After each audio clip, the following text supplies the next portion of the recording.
चित्रामध्ये आपल्याला पाहायला मिळतं. अस्मिता रागाने तिच्या गळ्यातील मंगळसूत्र काढते. सचिन समोर ठेवते. म्हणते, आत्तापर्यंत तू या मंगळसूत्राचा मान तर राखला नाही, परंतु आतापर्यंत मी मात्र हे मंगळसूत्र सांभाळत होते. त्याचा मान राखला, पण आता नाही, असं म्हणत अस्मिता ते मंगळसूत्र सचिन समोर ठेवते आणि रागारागाने तिथून निघून जाते. आता सर्वच जण तिथून निघून जातात. सचिन ॲडव्होकेट जाधव यांच्याकडे रागाने पाहतो आणि तोही तिथून बाहेर पडतो. सचिन बाहेर येताच मीडियाची माणसं तिथे असतातच. तर आता सचिनला प्रश्न करत म्हणतात, सचिन दीक्षित, तुम्ही तर आता केस हारलाय आहात. ॲडव्होकेट अर्जुन सुभेदार डिवोर्सचे वकील नसताना सुद्धा त्यांनी त्यांच्या बहिणीला न्याय मिळवून दिला आहे. तर त्यांनी हे सगळं काही करत असताना तुमचा खोटेपणा उघड केला. तुम्ही केलेला त्यांच्यावरचा अत्याचार त्यांनी सगळ्यांसमोर आणला आहे. तुम्ही त्यांची किती फसवणूक केली हे तर सर्वांना कळालंच आहे. यावर तुमचं काय मत आहे? आता मात्र सचिनला राग येतो आणि रागाने तिथून निघून जातो. तर दुसरीकडं कल्पनाताई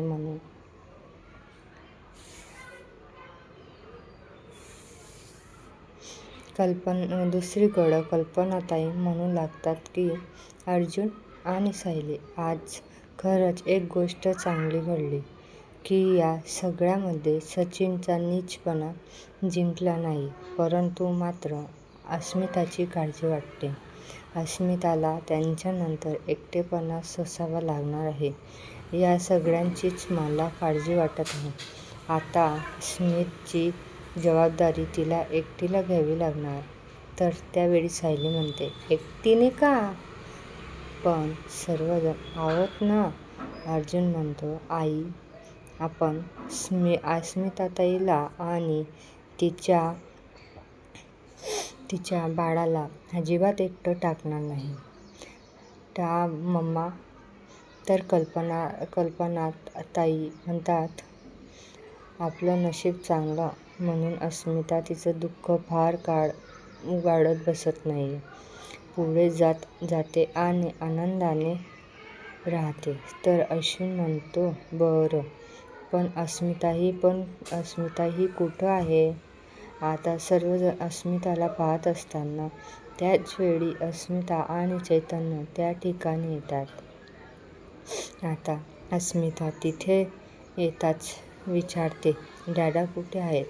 तर अस्मिता म्हणू लागते, फॅक्टरीच्या एका मीटिंगसाठी डॅडांना जावं लागलं. अस्मिता म्हणते, बरं,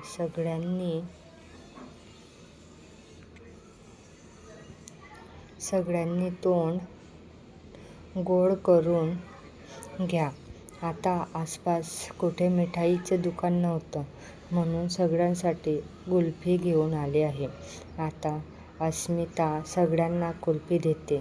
तर त्यावेळी आता सायली अस्मिताला प्रश्न करत म्हणते, अस्मिता, आज जे काही घडलं त्याचा तुला मनस्ताप तर नाही झाला ना? तर अस्मिता म्हणते, खड्ड्यात गेला तो मनस्ताप आणि मनस्ताप देणारा तो माणूस. झाल्या गेल्या सगळ्या गोष्टींचा मला आता विचार करत बसायचं नाही किंवा रडत बसायचं नाहीये. तर आता सर्वच जण अस्मिताचं कौतुक करणार. तर चैतन्य म्हणतो, अस्मिताचं नाव हा एक गुण खरंच मला आवडतो. म्हणजे कुठल्याही गोष्टींबद्दल रडत बसायचं नाही, लगेच मौन व्हायचं आणि आपण पुढच्या कामाला सुरुवात करायची. पण आता ही गोष्ट आहे की अस्मिता इकडे हा एक गुण आहे. आता सर्वजण हसू लागतात. अस्मिता म्हणजे चैतन्य तुला फटका देईल ना? तर त्यानंतर अस्मिता सायलीला म्हणते, अस्मिता, तू एकटी आहेस कसं? कधी समजू नकोस, म्हणून सर्वजण तुझ्या सोबत आहोत. तू या सगळ्यात बाहेर पडशील ही आनंदाची गोष्ट आहे. परंतु कधीही तुला काहीही बोलावंसं वाटलं तर मी आहे. तर अस्मिता म्हणते, ते मला माहीत आहे की कारण आतापर्यंत संपूर्ण प्रवासात तू सोबत होतीस आणि या पुढच्या प्रवासात सुद्धा तू आणि घरचे सर्वजण माझ्यासोबत आहात. पण आता हो, तू स्वतःकडे लक्ष द्यायचे आहे, स्वतःची काळजी घ्यायची आहे. नाही तर तुझं जन्माला येणारं बाळ अगोदरपासूनच माझ्यावर रागवेल असं म्हणता. आता अस्मिता चैतन्य म्हणजेच चैतन्य अरे दे ना, आपण सायलीसाठी नारळ पाणी आणलंय. तर चैतन्य म्हणतो, नाही ग, असं लगेच घ्यायचं नसतं. अर्जुनने नारळ पाणी पिण्यासाठी जो अलार्म लावला ना, तो वाजला की मग द्यायचं असतं. तर आता सायली अर्जुनकडे पाहते. तर अस्मिता म्हणते, अर्जुन, अरे तुझ्या बायकोसाठी तू जो अलार्म लावलास ना, तो न वाजता सुद्धा जर बायकोला नारळ पाणी दिलं तरी चालेल ना. अर्जुन होकार देतो. सायली लगेच नारळ पाणी प्यायला घेते. तर आता सर्वजण खूप आनंदात असतात. अस्मिताला खुश पाहून सर्वांच्या खूप आनंद वाटत असतो. तर कल्पना म्हणतात, बरं आता निघूया. अर्जुन म्हणतो, अश्विन, तू सर्वांना घेऊन घरी जा आणि ठरल्याप्रमाणे मी माझ्या बायकोला घेऊन प्रतिमा आत्याच्या घरी जातो. तर कल्पनाताई म्हणतात, बरं सायली, तू स्वतःची काळजी घे आता. तिथे प्रतिमा असताना तशी काही काळजी करायची गरज नाही, पण तू स्वतःची काळजी घे. तर अस्मिता म्हणते, हो, आणि अधूनमधून आम्ही येतच राहू तुला भेटायला. मी आणि स्मित तर येतच जाऊ. सायली म्हणते, बरं. आता सायली आणि अर्जुन प्रतिमाच्या घराकडे जायला निघतात. तर दुसरीकडे कल्पनाताई आपल्या घरी जायला निघालेल्या असतात.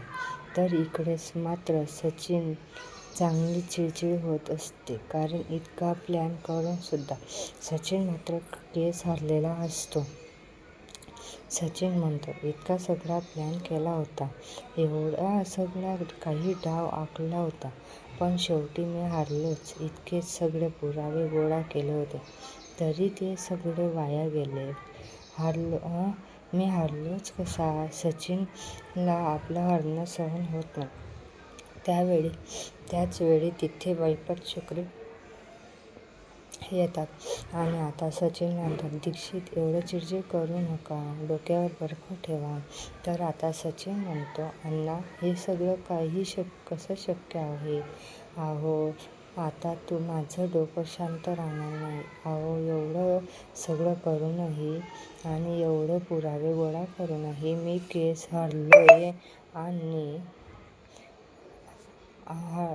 हरलो आणि एवढ्या सगळ्याचा डाव आखूनही मला अस्मिताला पोरगी द्यावी लागणार आहे आणि अर्जुन हा केस जिंकला आहे आणि हे मी सहन नाही करू शकत. मैपत शिकरे म्हणतात, झालं गेलं गंगेला मिळालं. दीक्षित, आता डोकं शांत ठेवायचं, हे मी सांगतो असं म्हणत मैपत शिकरे सचिनला म्हणतात, तू सुद्धा आता बहुगुणी बाबांची दीक्षा घे आणि माझ्यासारखीच तुझ्यासुद्धा नवीन आयुष्याची सुरुवात कर. तुझ्या पहिल्या बायकोकडून तुला काडी मोड तर मिळालाच आहे. या सगळ्या गोष्टी आता सोडून दे. आता पुढे निघ, नवीन गोष्टींचं, नवीन विचारांची सुरुवात कर. तर आता सचिन अण्णावर चिडतो आणि म्हणतो, अण्णा, मला तुमचे हे नको ते सल्ले नको आहेत. तुमचे हे जे सल्ले आहेत ना, ते बहुगुणी बाबांच्या भक्तांना द्या. मला नको आहे. आतापर्यंत मी सगळं काही माझ्या हिमतीवर मिळवलं, पण पहिल्यांदा कोणीतरी माझ्यावर मात केलं. कोणीतरी मला हरवलंय. सायली आणि अर्जुनला मी सोडणार नाही. तर मैपत शिकरे म्हणतात, नाही दीक्षित, मनातील ही भावना काढून टाक. ही सुडाची भावना मनातून कायमची काढून टाक रे. आपले कोणीतरी डोळे फोडले आणि म्हणूनच आपण समोरच्याचे डोळे फोडलेत. अख्खं जग हे अंधळं नाही का होणार, असं म्हणत मैफत शिर्के आता चांगला मार्ग सचिनला दाखवण्याचा प्रयत्न करत असतो. परंतु सचिन अजिबातच वाटत नसतं. सचिन मैफत शिर्केला म्हणतो, अण्णा प्लीज, तुमची ही जी काही फिलॉसॉफी आहे ना, त्याची मला गरज नाहीये. मैफत शिर्के सचिनला म्हणतात, बरं ठीक आहे, मी तुला काही सांगत नाही. पण एक गोष्ट सांगतो की काही दिवसातच आता साक्षी पुण्यावरून येणार आहे. साक्षी इथे आल्यानंतर मी सुद्धा दोघांचं लग्न लावून देणार. म्हणजे मी देवाचं नाव घ्यायला मोकळा. असं म्हणत आता मैफत शिर्के यांनी साक्षी आणि सचिनचं लग्न लावून द्यायचं ठरवलेलं असतं. तर दुसरीकडे किल्लेदारांच्या घरी आपल्याला पाहायला मिळतं, सायली आली आहे. हे पाहून प्रतिमा आत्या खूप खुश होतात. प्रतिमा आत्या सायलीचं छान स्वागत करतात आणि म्हणतात, बसा बसा, अगं केव्हापासून तुमची वाट पाहतोय. तर सायली म्हणते, प्रतिमा आत्या, कोर्टातून निघायला वेळच लागला. तर सुमन काकू म्हणतात, आम्हाला कल्पना वहिनींचा फोन आला होता. त्या सांगत होत्या की खूप छान पद्धतीने अस्मिताची केस लढलास. अर्जुन, खरंच तुझं अगदी मनापासून अभिनंदन.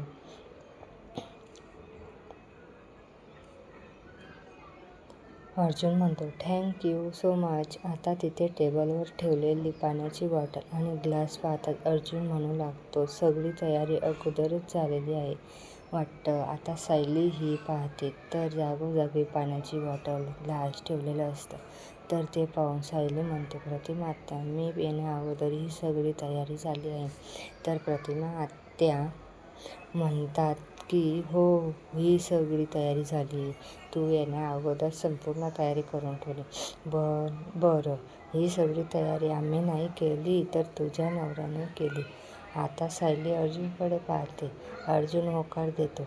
तर प्रतिमा आत्या म्हणतात, तू येण्याअगोदर तुझ्या नवऱ्याने एका माणसाला इथं पाठवलं होतं आणि हे सगळं कोपरे आहेत ना, ते त्यांनीच चाकलेत आणि जागोजागी मेटलच्या बॉटलही ठेवल्या गेलेल्या आहेत पाण्याच्या. ती तुझ्यासाठी बघ, सगळीकडे अगदी छान व्यवस्था केली आहे.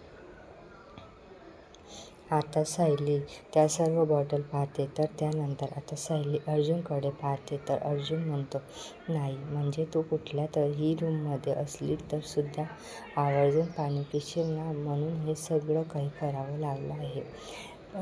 तर सुमन काकू म्हणतात, आणि हो, अर्जुनने सगळ्या बाथरूममध्ये अँटी स्लिप मॅट सुद्धा ठेवायला सांगितले आहे. आता अर्जुनची ही इतकी सगळी काळजी पाहून सायली मात्र शांतच होते. तर अर्जुन म्हणतो, हां, स्टाईल ओल्या असतात ना, उगाचच पाय वगैरे घसरायला नको, म्हणून हे सगळं काही तर केलं. सगळं काही तर सायली अर्जुन म्हणते, मी तुमचं नक्की काय करू. अर्जुन म्हणतो, काहीही करू नकोस. माझ्यासाठी ज्या गोष्टी केल्या आहेत ना, त्या सगळ्याच नीट वापर कर म्हणजे झालं, बाकी मला काहीच नको. तर प्रतिमा आत्या अर्जुनचे कौतुक करत म्हणतात, खरंच अर्जुन, तुझी म्हणजे कमालच आहे. तर सायली म्हणते, बरं, तुम्ही हे सगळं काही माझ्यासाठी इतक्या प्रेमाने केलंय ना, मग मी सुद्धा माझी स्वतःची काळजी घेईल. तर अर्जुन म्हणतो, थँक्यू सो मच. बरं, तू आता इथे तुझे लाड भरून घे, मला घरी निघावं लागेल. तर प्रतिमा आत्या म्हणतात, अरे, जेवून तरी जा. अर्जुन म्हणतो, नाही, नको, आज घरी सर्वांसोबत जेवतो. सर्वजण माझी वाट पाहत असतील. प्रतिमा आत्या म्हणतात, बरं ठीक आहे. अर्जुन म्हणतो, बरं, मला निघायला. बाय बाय बेबी, असं म्हणत अर्जुन निघत असतो. सायली उठून उभी राहते. तर अर्जुन म्हणतो, नाही, तू उठू नकोस. मात्र प्रतिमा आत्या सायलीकडे आणि अर्जुनकडे पाहत असतात. अर्जुनचं असणारं ते प्रेम, काळजी हे प्रतिमांना त्यांनाही दिसून खूप आवडत असते. सायली आणि अर्जुनचं एकमेकांवरचं प्रेम पाहून प्रतिमा आत्या खूप खुश असतात. तर सुमन काकू सायलीला म्हणतात, सायली तुझी सगळी सोय तन्वीच्या खोलीत केली आहे. तू जा आणि फ्रेश हो आणि पटकन जेवायला ये. सायली म्हणते, हो आता. प्रतिमा आत्या सायलीला रूममध्ये घेऊन जातात. तर दुसरीकडे जेलमध्ये आपल्याला पाहायला मिळतं की प्रिया झोपलेली असते आणि झोपेत बडबडत असते. आई तू आलीस, बरं झालं आलीस, मला माहीत होतं. आई तू येणार, तुला माझी काळजी आहे. बाबा तुम्ही पण आलात, तुम्ही जाऊ नका, थांबा, मी तुमच्या सोबत येते. आई अगं थांब ना, मी येते ना तुझ्या सोबत, प्लीज मला इथून घेऊन जा. मी तुमच्या सोबत येते. आई अगं थांब, मी येते तुमच्यासोबत, प्लीज मला इथून घेऊन जा. मला आणि माझ्या बाळाला तू इथून घेऊन जाणार आहेस ना? अगं बोल ना, असं म्हणतात. प्रिया झोपेत बडबडत असते. प्रिया म्हणू लागते, अश्विन थांब ना, मी आता तक्रारीची संधी नाही देणार, प्लीज मला इथून घेऊन जा, असं म्हणत असताना तिथे आता हवालदार मॅडम येतात. प्रियाला उठवत आणि म्हणतात, हे काय चाललंय? प्रिया मात्र झोपेत बडबडत असते. तर त्यावेळी ते मोठ्यानेच आवाज देतात. प्रिया दचकून उठते आणि म्हणते, आई बाबा आलेत.